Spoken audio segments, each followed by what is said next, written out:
जीवन में सम्मान से बड़ा कुछ नहीं होता है। सम्मान खत्म हो जाए तो जिंदगी बेकार हो जाती है। जीने में कोई अंदाज नहीं रह जाता है। आदमी तिल तिल कर जीने लगता है। यही सब सोच के ऑटो चालक राकेश सोनी शुक्रवार को डीएम के पास पहुंचा और इच्छा मृत्यु की मांग की। पुलिस के दुर्व्यवहार से अपमानित ऑटो चालक डीएम के सामने अपनी पीड़ा बताते बताते कई बार रोने लगे। वह 26 जनवरी यानी गणतंत्र दिवस के दिन इच्छा मृत्यु की मांग कर रहा था, लेकिन ऑटो चालक ने उम्मीद नहीं की थी कि डीएम उसकी पीड़ा सुनने के बाद सिर्फ कार्रवाई नहीं बल्कि उसका इतना मान भी बढ़ा देंगे। डीएम ने ऑटो चालक राकेश सोनी को न सिर्फ उचित कार्रवाई करने का आश्वासन दिया बल्कि गणतंत्र दिवस पर कलेक्ट्रेट में विशिष्ट अतिथि बनाने का निर्देश भी दिया। नजारत के प्रभारी अधिकारी ने राकेश को 26 जनवरी को सुबह 7:45 बजे अतिथि के रूप में निमंत्रण भेजकर आमंत्रित किया है। लेकिन हुआ क्या था राकेश के साथ जो डीएम ने उसे इस अपमान का बदला चुकाया। कलेक्ट्रेट में शुक्रवार को जनसुनवाई चल रही थी। डीएम के सामने एक एक कर अपनी शिकायतें बता रहे थे।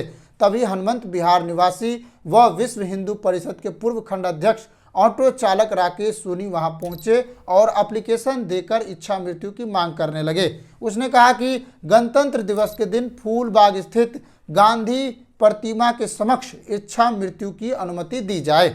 डीएम के पूछने पर उसने रोते हुए पूरी पीड़ा बताई। डीएम ने कहा कि मामले की जांच निष्पक्षता से करेंगे तो ऑटो चालक ने कहा कि एडीसीपी ठीक से जांच कर रही है, पर वह पुलिस अधिकारी के दुर्व्यवहार से इतना अधिक अपमानित है कि वह जीना नहीं चाहता है। डीएम ने ऑटो चालक को समझाया, कहा जिंदगी में ऐसे पल आते हैं जब समझदारी दिखाते हुए आगे बढ़ना होता है। डीएम ने उचित कार्रवाई का आश्वासन देने के साथ ऑटो चालक के दर्द को समझा और उसे वापस घर भेजा। डीएम ने कहा कि उस अपमान के पल को खत्म तो नहीं कर सकते, लेकिन तुम मेरे साथ गणतंत्र दिवस पर कलेक्ट्रेट में झंडारोहण के दौरान रहना। राकेश के लिए विशेष निमंत्रण पत्र भेजा गया है। राकेश सोनी ने डीएम को बताया कि 30 दिसंबर को नौबस्ता चौराहे के पास कुछ ई रिक्शा चालक सवारी के चक्कर में खड़े थे। इसकी वजह से जाम लग रहा था। मैंने कई बार हॉर्न बजाया और आवाज़ देकर ई रिक्शा चालकों को हटने को कहा, मगर एक भी ई रिक्शा चालक नहीं हटा। उसी समय ट्रैफिक प्रभारी ईश्वर सिंह आए और राकेश की ऑटो में जोरदार डंडा मारा और गाड़ी में लगे पर्दे को डंडे से फाड़ने लगे। जब राकेश ने ट्रैफिक प्रभारी को बताया कि साहब मेरी ऑटो के आगे ई रिक्शा खड़ा किए हैं, हॉर्न देने पर भी नहीं हट रहे हैं, मैं क्या करूं? इतना कहते ही ट्रैफिक प्रभारी भड़क गए और गाली गलौज व धक्का मुक्की करते हुए अभद्र भाषा का प्रयोग करके बीच सड़क में अपमानित किया। 31 दिसंबर को इसकी शिकायत कमिश्नर से की है। मामले की जाँच एडीसीपी अर्चना सिंह कर रही है। एक ऑटो चालक द्वारा ट्रैफिक टीएसआई पर आरोप लगाए गए हैं कि उनके द्वारा उनके साथ अभद्रता की गई है, जिससे वो काफ़ी आहत है।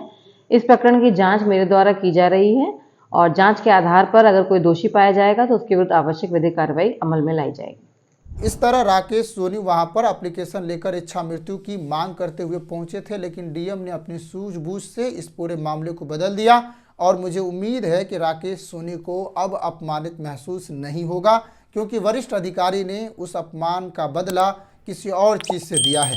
नमस्कार, देखते रहिए सान इंडिया।